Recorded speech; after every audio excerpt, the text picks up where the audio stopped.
कर सकता भाषा जैसी भाषा प्रयुक्त नहीं करूंगा प्रधानमंत्री जी के लिए। आदरपूर्वक कर सकते शब्द का प्रयोग आपको भी करना चाहिए। आपने निमंत्रण पत्र देखा है अमित जी? ये निमंत्रण पत्र है जिसमें प्रधानमंत्री जी को संबोधित करके कहा गया है कि वो इसका शिलान्यास करेंगे। किसने दिया है ये शिलान्यास? ये दिया है महासचिव लोकसभा ने। क्यों सिर्फ वो क्या उद्घाटन करेंगे? शिलान्यास में भी राष्ट्रपति नहीं आए थे। अब मुझे बताइए कि लोकसभा के सचिव ने यह आमंत्रण भेजा है, इसका अर्थ है कि लोकसभा की तरफ से आमंत्रण गया है। क्या राज्यसभा को साथ में इस बात का अधिकार नहीं है? अगर यह राज्यसभा का निमंत्रण पत्र भी साथ में उल्लेखित करते तो फिर राज्यसभा के सभापति उपराष्ट्रपति जी को भी आमंत्रित करना पड़ता, मगर यह नहीं चाहते थे।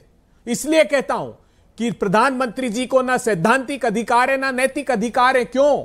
प्रधानमंत्री जी, मैं पूछना चाहता हूं आपसे, आपने प्रजातंत्र की आत्मा सदन से निकालकर बाहर कर दी, क्या नैतिक अधिकार आपको है? मैं ये क्यों कह रहा हूं?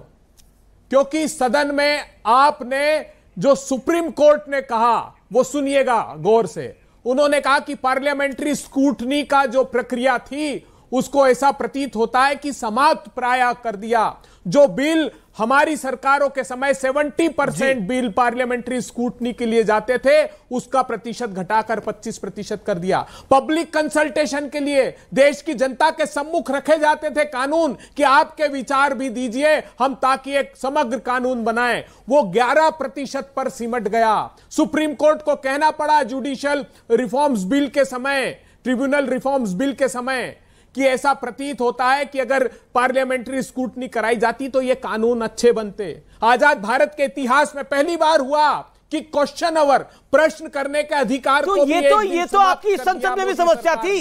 ये तो आपकी प्रेजेंट संसद में भी समस्या है ना। ये तो प्रेजेंट संसद में भी समस्या है।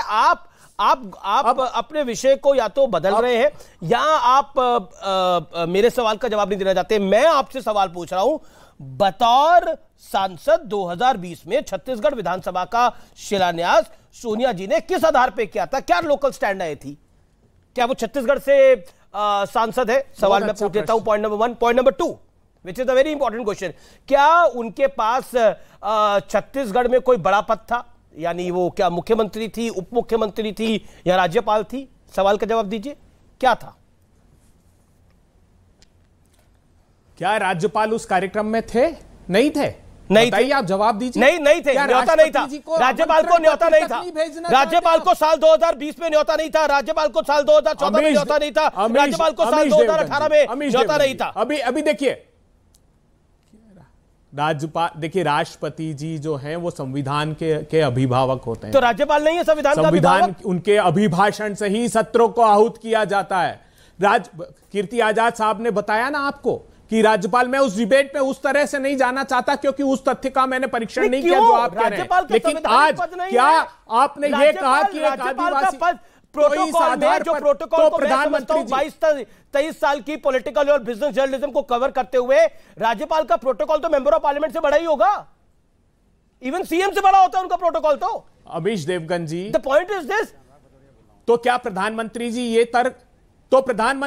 तर्क दे रहे हैं कि राज्यों की विधानसभाओं के लाइब्रेरी के उद्घाटन में राज्यपाल को विधानसभा भवन का उद्घाटन को आमंत्रित? अब आइए, भारतीय जनता पार्टी तो कहते नहीं कि आदिवासी राष्ट्रपति है, देश का गौरव है। पर ओके, सुधांशु त्रिवेदी, उपराष्ट्रपति जी को आमंत्रित किया नहीं, पर उपदेश कुशल बहुतेरे किया आपने शिलान्यास तक में राष्ट्रपति जी को आमंत्रित नहीं किया। अरे संविधान के अभिभावक हैं साहब वो। आपकी बात को मैं ऊपर रखता हूं। मैंने पूछा आपने क्या तासीर बनाई 1975 में, 1987 में, 2011 में, 2010 में, 2014 में, 2018 में, 2020 में। मैंने तो 5 एग्जाम्पल सामने रख दिए। मैं और भी एग्जाम्पल दूंगा। सबसे बड़ा तथ्य कुछ देर में मैं पेश करूंगा, क्योंकि व्यूअर्स 100 साल बाद इस देश के अंदर देश की संसद बन रही है। ये कोई सामान्य घटना नहीं है। और उस घटना, इस कार्यक्रम का बायकॉट क्या है, इसके ऊपर आपकी प्रतिक्रिया मैं डेली सुन रहा हूं। इसलिए मैं सुधांशु के पास चलता हूं। सुधांशु त्रिवेदी, आपने फॉलो नहीं करा जो फॉलो करना चाहिए था, इसलिए यह विरोध है। आप अपने अनुसार काम कर रहे हैं, मोदी अपने अनुसार काम कर रहे हैं, यह विपक्ष का आरोप है कर्नाटक की हार से ध्यान हटाने की। देखिए, जो विरोध है अमित जी, जो विरोध है वो किस बात पे नहीं है। कुछ लोग ऐसे होते हैं जिन्हें हर शुभ कार्य में विघ्न डालकर ही संतोष मिलता है। ऐसे लोगों को विघ्न संतोषी कहा जाता है। जिसे सामान्य भाषा में कहें कि हर जगह रिश्तेदारी में कोई बुआ या ताई या कोई फूफा या चाचा ऐसे जरूर होते हैं जो हर शादी के मौके के ऊपर मुंह फुला के बैठे होते हैं और उन्हें कोई ना कोई ऑब्जेक्शन होता है। वैसे ही पिछले 9 साल में एक कोई मौका बता दें जिस समय विपक्ष ने किसी न किसी मुद्दे के ऊपर विरोध न किया हो। वैक्सीन से लेकर देश में लॉकडाउन लगाने से लेकर जितने भी चीजें, चाहे दवाओं की उपलब्धता से लेके राम मंदिर के मुद्दे से लेके संसद भवन तक, हर चीज में, क्योंकि अब विघ्न संतोषी है। आज कितना बड़ा परिवर्तन का समय है मान्यवर। भारत आज दुनिया का सबसे बड़ा देश हो गया है जनसंख्या के लिहाज से। हम दुनिया के सबसे बड़े लोकतंत्र हैं। दुनिया के सबसे बड़े लोकतंत्र ही नहीं है, प्रधानमंत्री जी ने कहा we are the mother of democracy. और मैं अपने सारे लोगों से कहूंगा, दुनिया के पूर्वी हिस्से में हम एकमेव, सबसे बड़े देशों में एकमेव विशुद्ध और स्थायी लोकतंत्र है। जापान में कॉन्स्टिट्यूशनल मोनार्की है और ऑस्ट्रेलिया एक प्रकार से एक्सटेंशन ऑफ यूरोप है। तो आप पूरे दुनिया के हिस्से पे डालिए नजर, 30% पॉपुलेशन सिर्फ डेमोक्रेसी में है, जिसमें 16%, 18% भारत है। We are the defenders of democracy है। इसलिए मैं ये कहना चाहता हूं, इस महान समय में जब अमृत काल आया है, सारा भारत एक नया स्वरूप ले रहा है, तो भारत की संसद जो लोकतंत्र का मंदिर है वो भी एक नया स्वरूप ले रही है। इसमें किसी को क्या समस्या हो? राष्ट्रपति को बुलाना चाहिए। संसद भी जो थी, सवाल ये है, मैं आपको रोक रहा हूं, मैं आपको रोक रहा हूं। इरविन ने किया था। ये इरविन क्या थे? एग्जीक्यूटिव हेड थे कि कॉन्स्टिट्यूशनल हेड थे? अब मैं दूसरी बात कहता हूं, जो दोनों हमारे विरोधियों का भी एक प्रश्न है। कीर्ति जी ने बड़ा कहा मानसिक दिवालियापन। कीर्ति जी, आप क्या बोल रहे हैं? राज्यपाल की डेफिनेशन क्या है? वह राष्ट्रपति के प्रतिनिधि के रूप में काम करता है। ही रिप्रेजेंट द प्रेसिडेंट। और राज्यपाल को एक वो अधिकार है जो राष्ट्रपति को भी नहीं है, गवर्नमेंट को डिसमिस करने का। और जब गवर्नमेंट डिसमिस होती है उसे क्या कहते हैं? राष्ट्रपति शासन कहते हैं ना। सर, अब मानसिक दिवालियापन किसमें नजर आ रहा है? ये सारे देश को समझ में आ रहा है। आप राष्ट्रपति के प्रतिनिधि को तो कहते हैं, उसका तो कोई मतलब ही नहीं है। और यहां एक और बात कहता हूं, फिर मैं दूसरा मानसिक दिवालियापन कह रहा हूं। मान्यवर, संसद का सत्र नहीं आहूत किया गया है। कोई, मैं चुनौती से कहता हूं, कोई दिखा दे कागज जिसमें संसद का सत्र आहूत किया गया हो। मान्यवर, यह संसद के भवन के उद्घाटन का कार्यक्रम है। संसद का सत्र तो जुलाई में आहूत किया जाएगा। संसद सत्र आहूत करने में राष्ट्रपति, लोकसभा अध्यक्ष और राज्यसभा अध्यक्ष यानी उपराष्ट्रपति की भूमिका है। यह तो भवन का उद्घाटन है। भवन निर्माण एक एग्जीक्यूटिव काम है। संसद को बुलाना और संसद को चलाना एक कॉन्स्टिट्यूशनल काम है, संवैधानिक काम है। यह एक कार्यकारी काम है। कार्यकारी काम का उद्घाटन या कार्यकारी काम का समापन करवाने का काम कार्यकारी। मैं मान रहा हूं 3 वर्सेस 1 है, लेकिन बात आपको नहीं समझ में आ रही है। सुधांशु जी, मैं मान रहा हूं 3 वर्सेस 1 है, लेकिन कीर्ति अदालत और एक जी सुधांशु 5 सेकंड सुधांशु। अच्छा, एक लाइन और कह दूं तब 5 सेकंड, यदि अनुमति हो, एक लाइन पूरी कर दूं। सर, आप आगे बोल लीजिएगा। कीर्ति अदालत का एक आप बड़ा संवैधानिक व्यवस्था की बात करते हैं। आपकी नेता तो ममता जी खुलेआम बोल चुकी, प्रधानमंत्री का फोन आया, मैंने तो फोन माना नहीं। आपने जो राज्यपाल सारे विश्वविद्यालयों का कुलाधिपति होता वो पद भी उससे छीन लिया। और तो और आप तो वो संवैधानिक लोग हैं, संसद से पारित कानून सीए एनआरसी के खिलाफ विधानसभा में पारित कर रहे हैं, जबकि वो राष्ट्रपति के साइन के बाद है। और नागरिकता का विषय राज्यों का होता ही नहीं है। एक तो नागरिकता पे कानून पारित कर रहे हैं और ये कौन सी संविधान की व्यवस्था? कीर्ति आजाद साहब, इनके साथ समस्या क्या होती है कि जिस विषय पर रहना चाहिए उस विषय पर रहते नहीं। इनको वियोग हो जाता है, दूसरे विषयों पर चले जाते हैं। मैंने कभी कहा ही नहीं कि संसद का अधिवेशन बुलाया जा रहा है। मैंने तो खुद ही कहा कि उद्घाटन का अवसर है। रामायण पूरी पढ़ दी, फिर पूछते हैं सीता कौन है। मैंने इनसे कहा कि राष्ट्रपति और उपराष्ट्रपति चुने हुए होते हैं, राज्यपालों की नियुक्ति वो करते हैं। यह तो बात सही है कि वह उनके प्रतिनिधि होते हैं। यदि कोई भी व्यक्ति राज्यों में, जहां तक मेरी जानकारी है, वह अगर राष्ट्रपति को बुलाना चाहे तो बुलाए, अन्यथा वो किसी से करा सकते हैं। लेकिन संसद, यह संसद, अभी आपने कहा जनसंख्या सबसे ज्यादा हो गई हमारी। पहले तो आप जनसंख्या पर नियंत्रण लगा रहे थे, पता नहीं उसका क्या हुआ, लेकिन आज तो बड़े फूट फूट के जोर से बोल रहे हैं कि हम सबसे बड़े हैं, मदर ऑफ डेमोक्रेसी हो गए। मैं केवल इतना कहना चाहता हूं कि राष्ट्रपति वह रक्षक है संविधान की। आपके जितने नियम, आप भी राज्यसभा में हैं, जितने भी नियम आपके यहाँ पारित होते होंगे, कानून पारित होते होंगे या संशोधन होते होंगे, तो वो राष्ट्रपति के पास जाते हैं, वहां से अनुमोदित होकर वापस आते हैं, तभी वो संशोधन माना जाता है या कानून नया बनता है। मैं यह बताने का आपको प्रयास कर रहा था, आप पता नहीं कहां चले गए, एनआरसी और एनआरसीसी क्या क्या मुद्दे पर रहा कीजिए ना। मुझे आपके साथ सिर्फ यही तकलीफ है, संवैधानिक व्यवस्था के मुद्दे से आप 75 चले जाते हैं। आप देखिए कैसे आप भवन निर्माण की बात है। मैंने आपको टोका था क्या?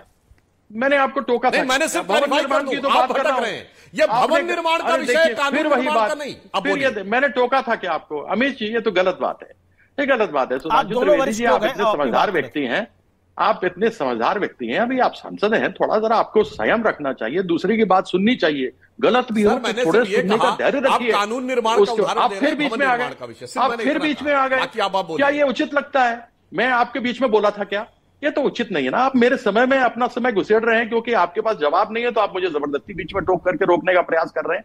ये उचित नहीं है सुधांशु जी। एक पार्लियामेंट, आपको मालूम है कि इंग्लैंड की पार्लियामेंट, यूनाइटेड किंगडम की पार्लियामेंट 400 साल पुरानी है।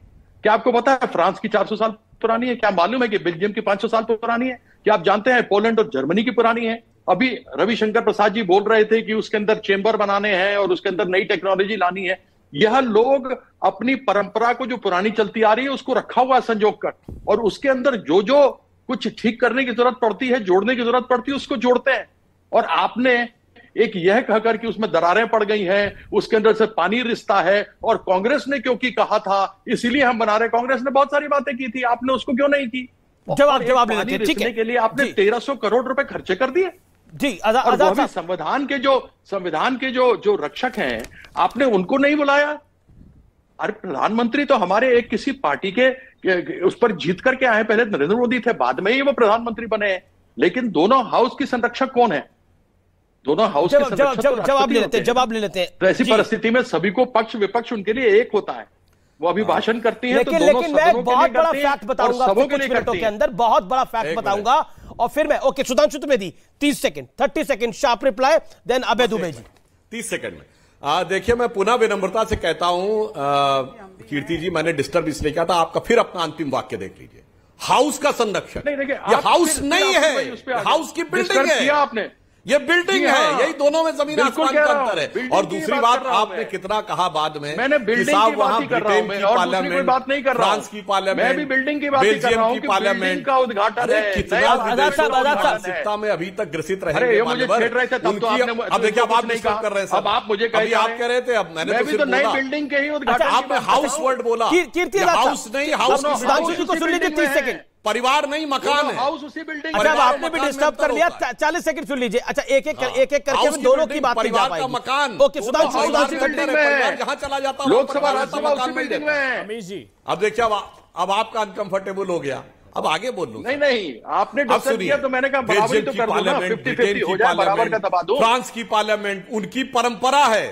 अरे जनाब, यहां किस परंपरा की बात कर रहे हैं? ड्यूक ऑफ कनाट और इरविन की परंपरा की। आखिर में आप उनसे सीख ले रहे हैं। तो मैं एक ही लाइन आपके लिए कहना चाहूंगा कि अपने वतन पर सदियों तक है रही हुकूमत गैरों की, लेकिन कुछ चेहरों पर अब तक धूल है उनके पैरों की। तो ये आज भी परंपरा कहां से प्रेरणा ले रहे हैं? जैसे राहुल गांधी जी उनको डिफेंडर्स और अब देखिए लगातार डिस्टर्ब करने लगे। नहीं, आपने तो राष्ट्र ध्वज नहीं लगाया 2002 में। एक एक करके समर्थक तो आप लोग थे। सुधांशु आप अपनी बात को कंप्लीट कर लीजिए। 15 सेकंड शार्प 15 सेकंड। बस मैं पूरी बात अपनी कहना चाहता हूं। आखिर में कहते कहते दिल की आरजू लबों पे आ गई कि वो ब्रिटेन और फ्रांस की परंपरा, तो इनको वो परंपरा की संसद अच्छी लगती है जिसकी आधारशिला ड्यूक ऑफ कनाट ने और शुरुआत इरविन ने की, जिसके सामने की सड़क को किंग्सवे कहा जाता था, जिसके सामने 1968 तक किंग की मूर्ति लगी रही, जिसके सामने वो इंडिया गेट, जिसके ऊपर आज भी जब तक अमर जवान ज्योति नहीं लगी थी, हमने ये नहीं बनवाया वॉर मेमोरियल, तब तक लिखा हुआ था। आज भी मैं दर्शकों को कहता हूं, जाके देखो इंडिया गेट पे क्या लिखा है, built in the memory of those who have laid down their life for the service of the British Empire and visited King George in the 1911। ये परंपरा थी। इसीलिए मैंने बोला आपके मुंह से जो परंपरा की बात निकली, उसी पंक्ति को दोहरा रहा हूं कि अपने वतन पर सदियों तक है रही हुकूमत गैरों की, लेकिन कुछ चेहरों पर अब तक धूल है उनके पैरों की। इसीलिए वो परंपराएं आपको अच्छी लग रही हैं। स्वतंत्र भारत के अमृत काल के स्व के साथ 21वीं सदी के भारत की उभरती हुई छवि जो प्रधानमंत्री की विदेश यात्रा में अभी भी दिखी, वो आपको उससे ठीक है। Sudhanshu, you made your point. Sudhanshu, you made your point. लेकिन अब मैं आपको एक बहुत बड़ा ऐतिहासिक तथ्य बता रहा हूं। अभय दुबे, इसको आप ध्यान से सुनिए, और अनुराग भदौरिया आप भी ध्यान से सुनिए। एक ऐतिहासिक तथ्य बताने जा रहा हूं मैं आपको व्यूअर्स। यह बात है 1927 की, जब वर्तमान संसद का उद्घाटन हुआ था। आज की संसद के उद्घाटन में कांग्रेस नहीं आ रही, पूरा विपक्ष नहीं आ रहा, लेकिन अंग्रेजों की बनाई इस संसद के उद्घाटन के मौके पर कांग्रेस नेता मोतीलाल नेहरू यानी नेहरू जी के पिताजी समेत कई दूसरे नेता शामिल हुए थे। यही नहीं उद्घाटन के मौके पर वहां मौजूद लोगों ने ब्रिटिश किंग का संदेश तक सुना था।